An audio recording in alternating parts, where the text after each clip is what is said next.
going on, ladies and gentlemen?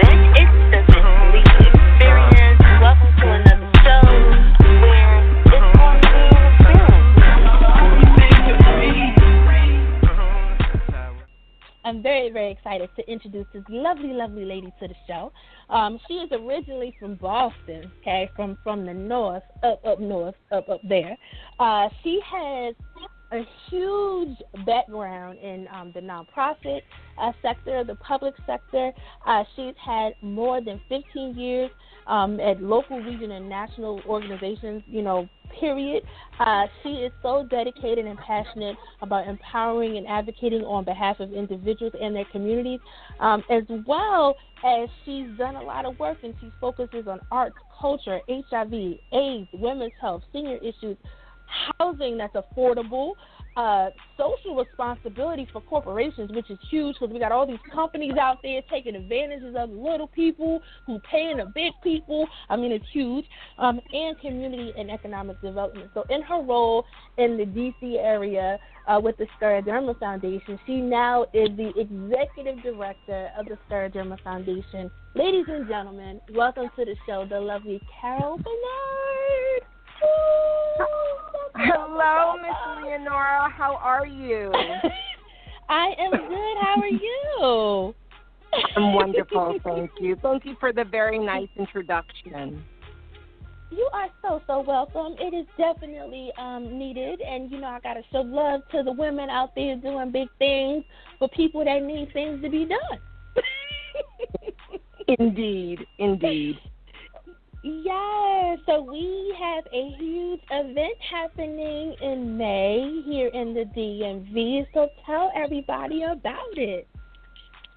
Well, yes, I'm so excited to share with your listeners about our upcoming event, our 7th annual Stepping Out to Cure Scleroderma Greater Baltimore 5K Walk Run, which will be held on May 20th. Yay! Saturday, May 20th at Appleton High School in Columbia, and it's a really, really wonderful event that raises money for the chapter activities and for research, as we all work so hard to provide the funding that's needed for research to try to find a cause and a cure for scleroderma. Mm-hmm.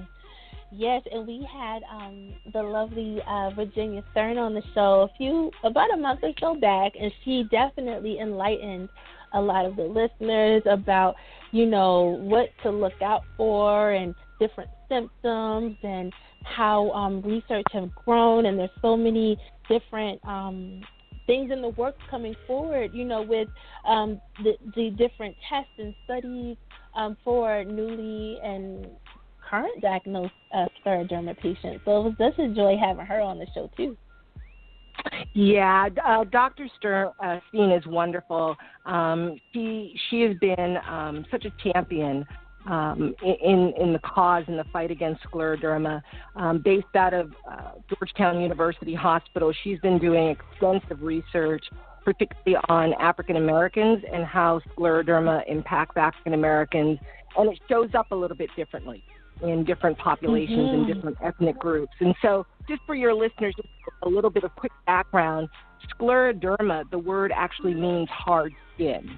And so that's one of the ways that the disease manifests itself, is that it's an over buildup of collagen in the body.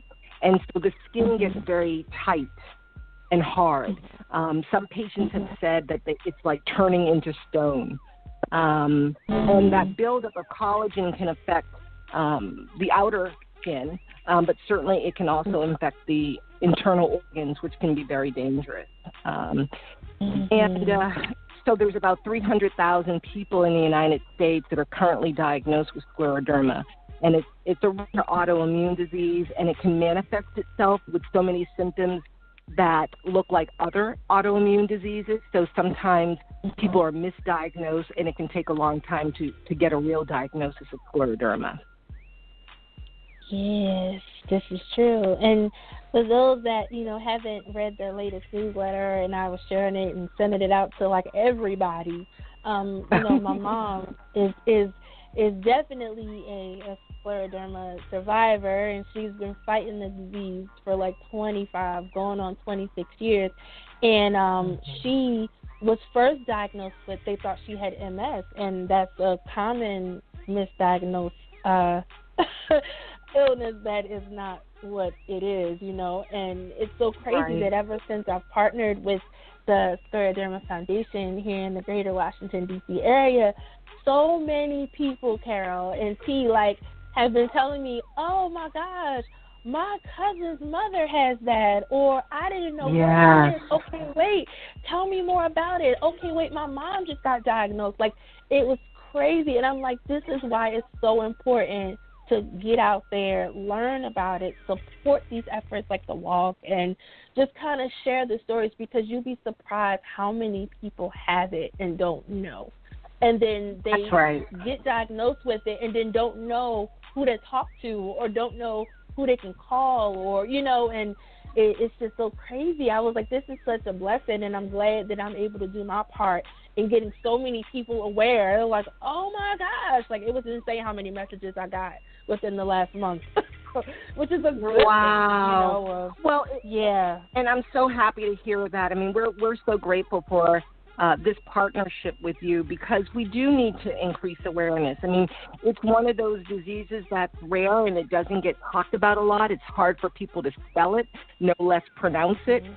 And it can be very scary when you are newly diagnosed. And, as one of the many chapters across the country, we work really hard to make sure that we can provide support and care and services to people who are living with scleroderma and their family members. So, so many family members are serving as caregivers and are looking for that information and support. So, we have a support group in Maryland that primarily meets in the Chevy Chase, Maryland, Bethesda area. And we're really excited because we just launched a support group in Northern Virginia.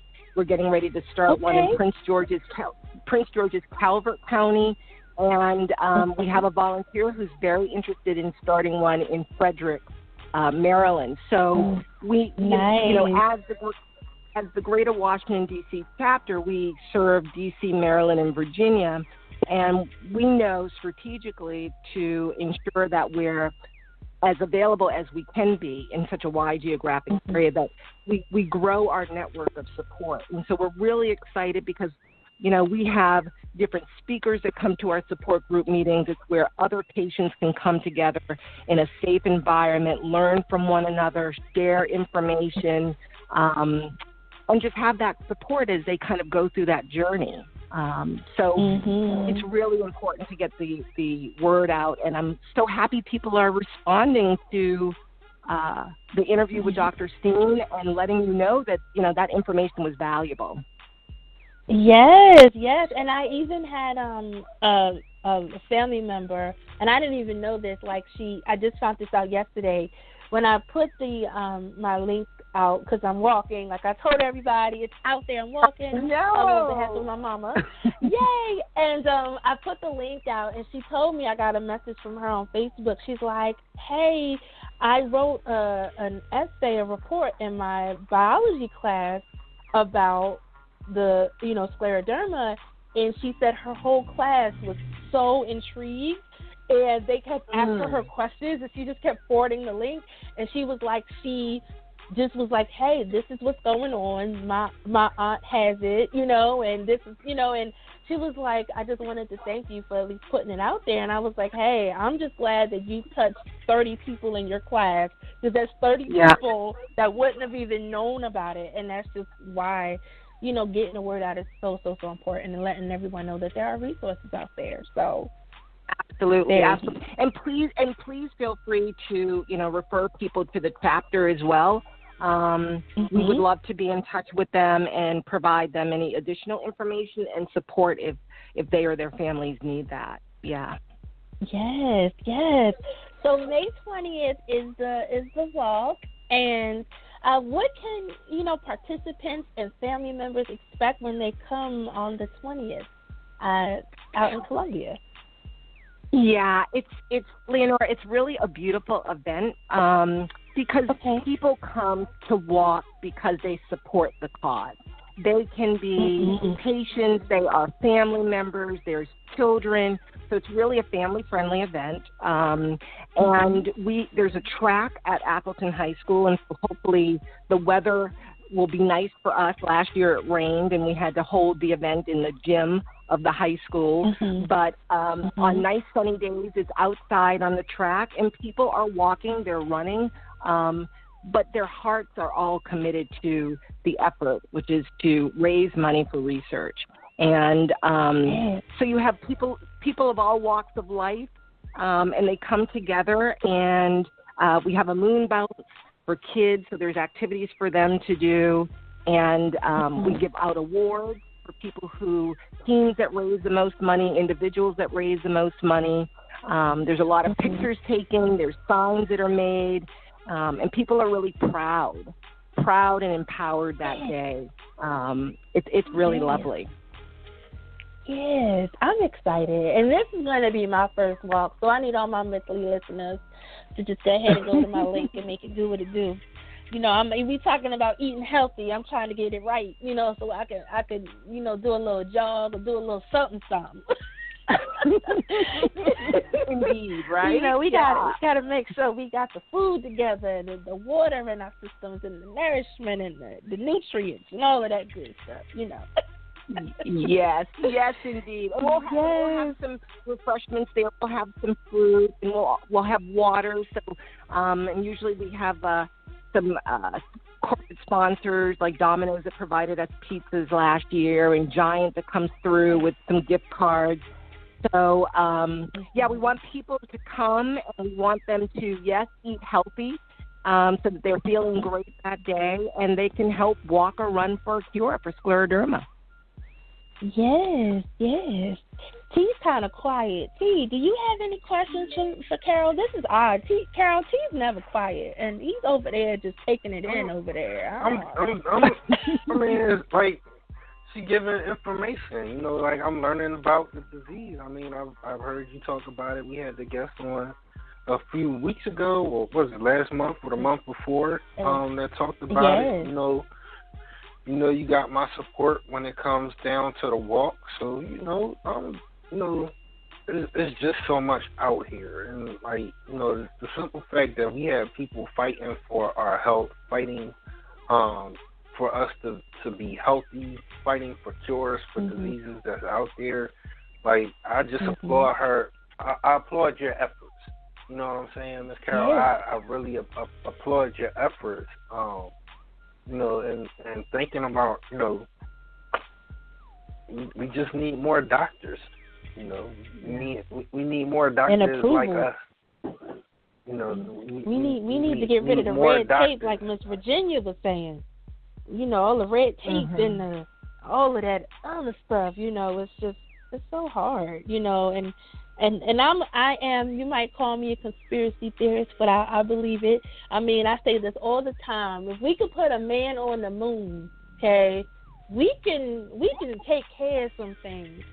Like there's things, like when we can put people in space and put satellites out in the unknown and, create the technology that we can create.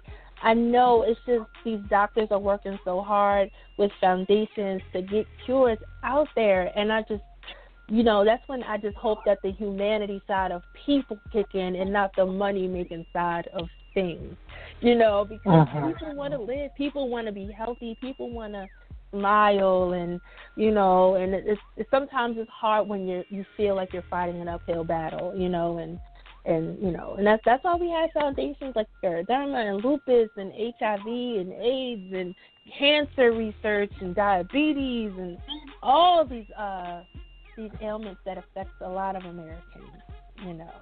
Yeah, and I would just echo that. I mean, I just again I applaud you guys. I applaud UT and Leonora for really just helping us increase awareness, because what we do know is that. It's a competitive market, if you will, right, with diseases. I mean, how do we work to ensure that there's money put in the Center for Disease Control, the NIH, that will ensure that research happens? That's the critical piece, because as Dr. Steen will tell you, doing all the research on African Americans, I mean, we don't know why scleroderma happened. I know people whose father was part of 9/11 or was around when 9/11 happened, and then he got scleroderma. And it's rare for men to get it, but they do get it. It's primarily found in women. It affects African Americans much differently, and it can be much more severe for African Americans. And so what it comes down to is that there's a voice for patients. There's a voice for patients, and they can advocate on behalf of their health and their well-being. And, you know, every year the National Scleroderma Foundation has an advocacy day on Capitol Hill where, you know, members from all across, patients and members from across the country come together to meet with their legislators to remind them that as you look at legislation and passing bills and looking at a budget, that please put money in for research. Do not cut the budget of the NIH and CDC. Don't do that. So here's my thing. Like, here's my thing. When it comes to research, we know there's good doctors out there that are, you know, good researchers, good scientists that are out there that are looking for the cure. But then on the other hand, you have all these pharmaceutical companies that are like, why cure something when we can make money off of it? You know, and that's the thing. It's like, how do we get past that? How do we get past making money off of the symptoms and actually coming to the cure and getting the cure out there? That's a great question. I think it's a hard question. I think that so many health-based organizations that work every day on the ground ask themselves that question. I think the National Scleroderma Foundation has been doing a really great job of trying to build relationships with pharmaceutical companies. So even in terms of drug testing and clinical trials, making sure that patients are a part of that process. You know, it's all well and good to come up with a medication or a treatment, but where do patients fall in that process to ensure that it's something that's really fitting for children, for adults, for older people, for people of color, for male, female, all of those kind of factors. But again, it comes down to kind of that advocacy role of patients where their voices are heard around the pharmaceutical table, right? When they're sitting around the table and they're talking about clinical trials. And, you know, you guys are, you know this, that, you know, I think when it comes to communities of color, you know, that's a challenge, right? That can be a challenge to be part of clinical trials because of a trust issue from history. Yeah. Henrietta Lacks was just on TV this week. I mean, I know it was based on a true story, but I mean, there was so many layers to the story of Henrietta Lacks and the HeLa, you know, cells, and how it was like, wait a minute, you're doing all these tests. I don't want to be a part of it because, you know, it's a lot of bad blood out there, a lot of opinions about that. It's crazy. Indeed. You know, what was interesting to me, and this is another thing that I think Americans, and especially African Americans, and this is something that my people, we struggle with from time to time, is talking about what's going on. And it was crazy because my boss, when I told her about my mom and the walk, and, you know, I requested off from work and everything, and I was like, yeah, you know, she thought my mom had lupus. And I was like, no, my sister has lupus. And I was like, my mom has scleroderma. And she was like, oh, she says, my husband's sister just died of that a month ago. And I said, really? I've been working with my boss for 3 years. And I'm like, really? And she was, so then she started like talking. She's like, it was crazy because she didn't tell anybody in the family except her husband, which was her brother, about what she had. So people saw her getting chemo and her hair was falling out, and then she was losing weight and gaining weight. The family was just talking about what they thought she had, or, oh, she has cancer, or, oh, this.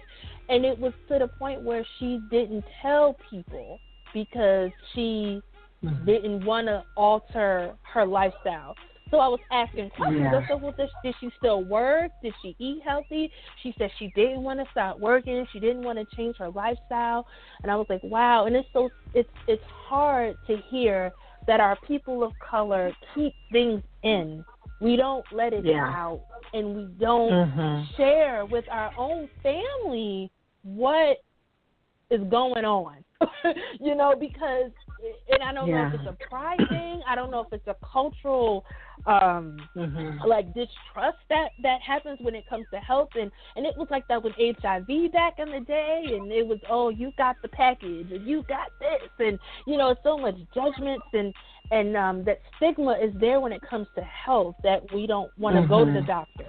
We don't want to get our checkups. Men don't want to go get their prostates checked, and women don't want to get mammograms. And, and I pray that, my African American people that are out there listening, get checked, talk about it, because it's therapy. It is so important to share. So she was so like intrigued and asked so many questions about my mom. And I was like, my mom had been dealing with this since '98. Like, she changed her life. She went from not eating pork to eating vegetables and Chinese herbs to this, to that. I was like, Mama, what you doing? Like, she was like, I gotta figure this out. And she still got her sweet, she still crave her chocolate, and she still crave this, and she'll sneak and eat a piece of meat. But, but it's like she's open, and a lot of people aren't, especially in our culture. So I just hope that we rip that stigma. It's okay to talk about it. We got resources like the foundation that can provide tools to get people to talk about it. But when she was telling me that the whole family didn't even know, they were at the funeral and they didn't even know what she died of, I was like, what? Oh, wow. Like, wow. That just, and she was an African American woman, and I was just like, wow, like, crazy. Just so crazy. I mean, blew my mind. That to me, that's a sad story, but it speaks to what you were talking about. It really, I think it's somewhat cultural in the fact that, health disparities exist in communities of color, and there's a number of factors from economics to, just access to care. But it is so important that when your body speaks to you and tells you something's wrong, that you go to the doctor. It's just so important. And because I think today there's a lot of things out there, and a lot of symptoms mask other diseases. And so when we go to like health fairs and participate in external events, again, just to increase awareness, we tell people, even if you have a diagnosis, for example, of lupus, because a lot of people can be misdiagnosed and be told that they have lupus. Make sure that you're talking to your doctor. That's part of your own empowerment, that you take hold of your own health care.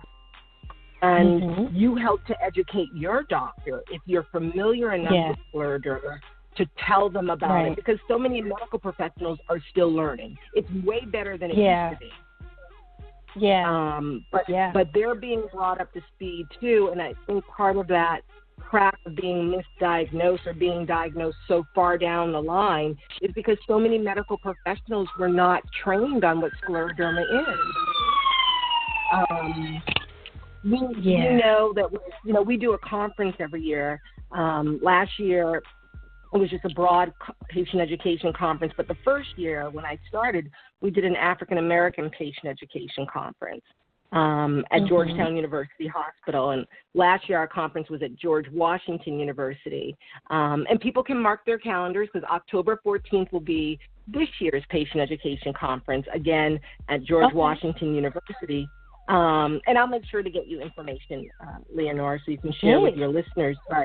But people need to listen to their bodies. They need to talk to their doctors. They need to educate their doctors, and they need to push when necessary to take stock of their own health care and make sure that they're being treated accordingly.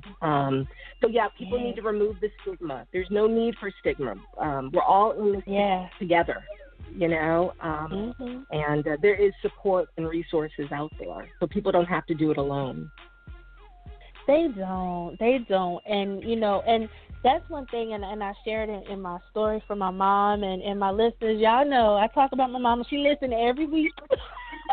in the hospital and everything. She was just in the hospital 2 weeks ago. She was like, I gotta listen to the show.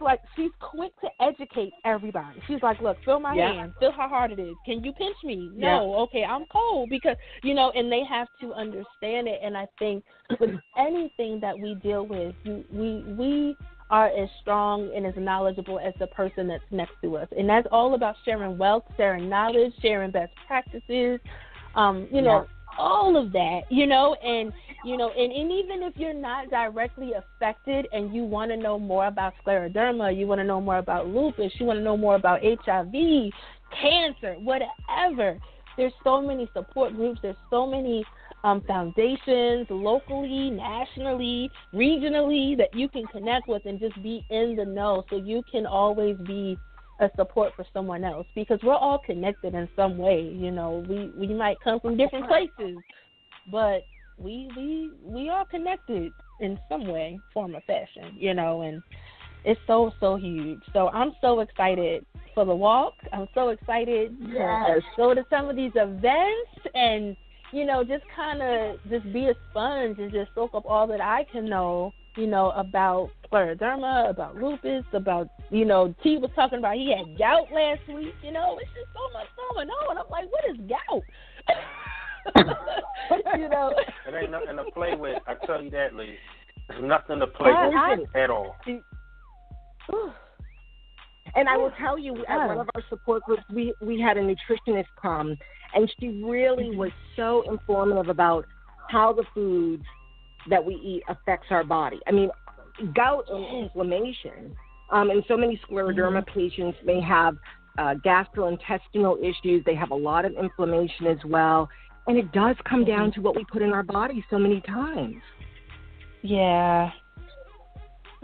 It's so true. It's so true. The greasy foods, the fried foods, the onions. I mean, it might taste good, it's good flavor, but just weigh the effect of the after. And that's one thing my mom will say. She'll be like, I'm gonna eat it, but I'm gonna pay for it later. But I'm not gonna do it again. I just need a taste. And I'm like, all right, mama. But I paid for all my foolish choices earlier in the month, and it came and hit me really hard last week. I'm still feeling the effects of it, and it's a wake up call, because when we're young, we feel like, oh, we're gonna live forever. Nothing can touch us. We do all this stuff, and we develop habits. And one of the hardest things to break is that bad habit of unhealthy eating. That's a hard habit to break. When you used to eating potato chips and ice cream for dinner, you don't want to change that. Potato chips and ice cream taste so good, but you got to change it. Yeah, you start getting lactose issues and high cholesterol. You be like, oh, Jesus, that's potato chips and that ice cream. I can't. Oh, goodness. Well, Carole, I want to ask you one question before. I know our time is winding down, but since you've been, and I know I've had this conversation with you off air, but, for our listeners out there and those that might be wondering, that, you're new to the scleroderma world and learning, a lot about the illness and how it affects so much in all of your years of all that you've done. What has been the biggest takeaway or biggest impact since you've been a part of this movement for scleroderma, since you started? It's a great question. I will tell you, every year the National Scleroderma Foundation hosts a big conference. This year it'll be in Arizona. And the first year that I started, I went to that conference.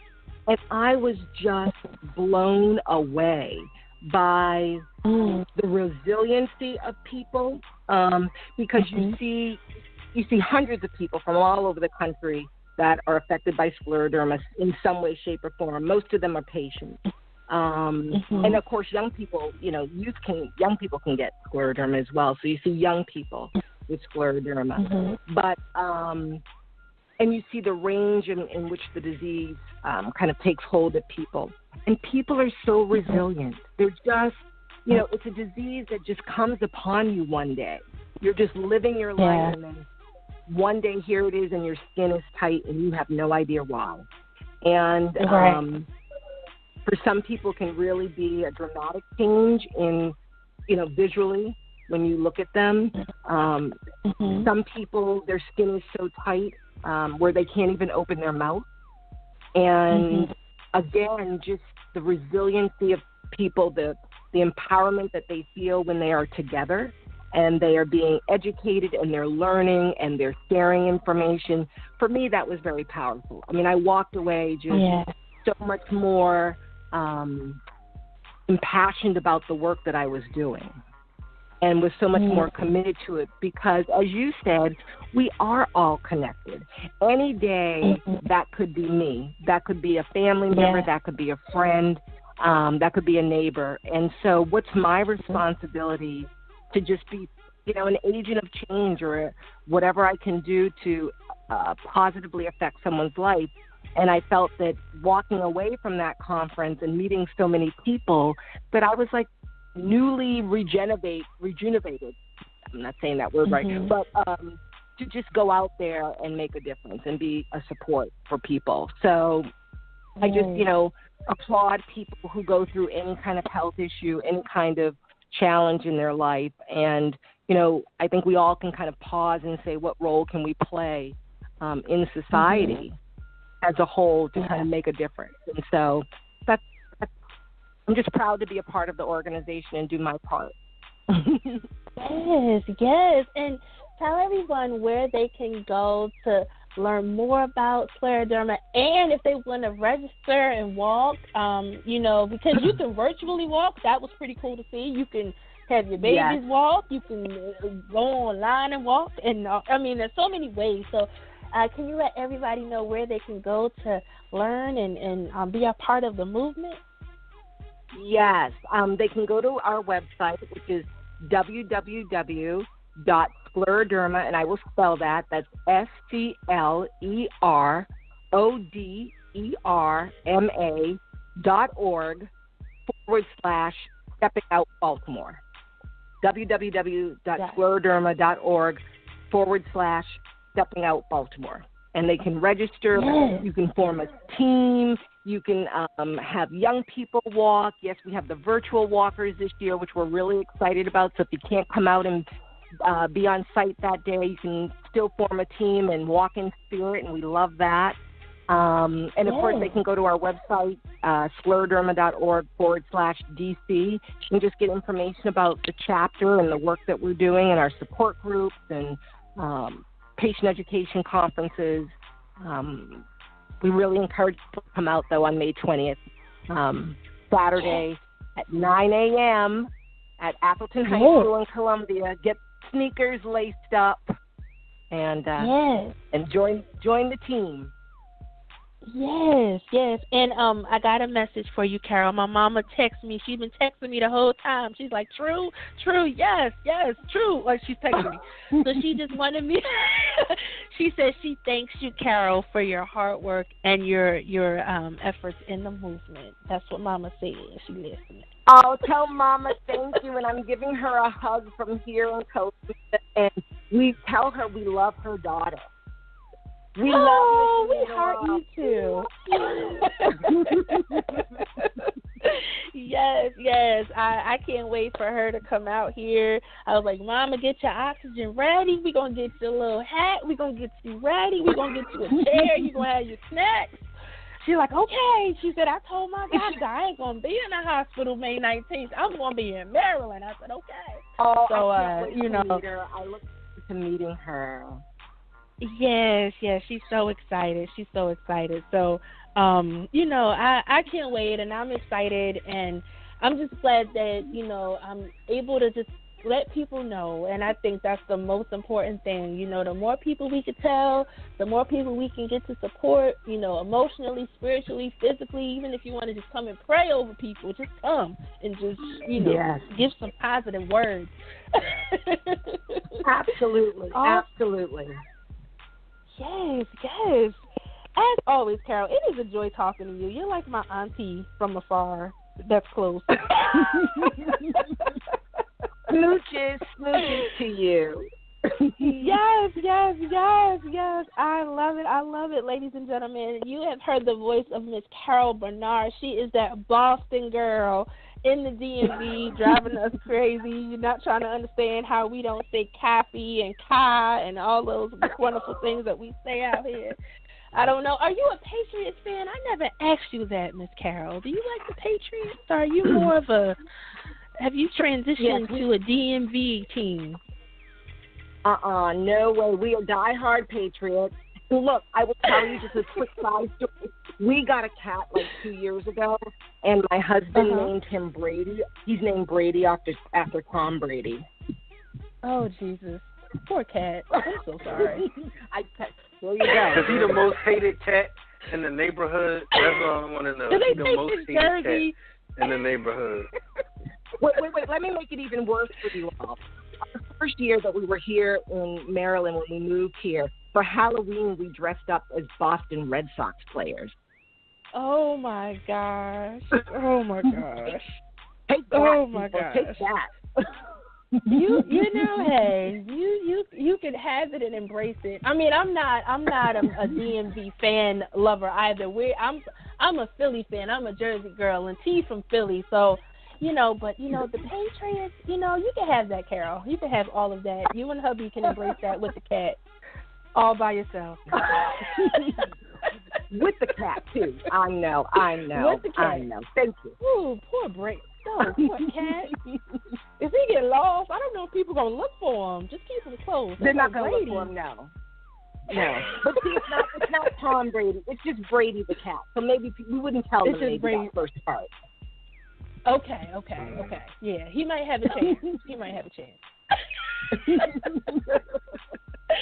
I love it. Ladies and gentlemen, Ms. Carole Bernard, the Executive Director of the Scleroderma Foundation for the Greater Washington, D.C. area. You heard it. Go to the website. Go ahead and support. Find out more about the walk. May 20th in Columbia. Be there or be square. I'm just saying. Carole, such a joy having you on, and much hugs and happiness and, just success in the movement, man. I'm ready. Yes, thank you so much. And thank you, T. It was great to be on. I so appreciate the opportunity. You guys rock. Yes. All yes, right. you do Thank too. you. Thank you for coming and bringing us good information. So. Yes. Yes. It's the Justmisslee experience. We're talking about You Are What You Eat. We're talking about scleroderma. JT will be back. He's been texting me. He's all about the draft. He got the sports news. He'll be joining us shortly. I said we got old feel-good music tonight. I'm taking it back. This lady, was well beyond her years. She passed away too early, still had a lot of great music. Actually, this is one of my mama's favorite artists, and why not play my mama's favorite artist? Phyllis Hyman, You Know How to Love Me. It's the Justmisslee experience with T, myself, JT.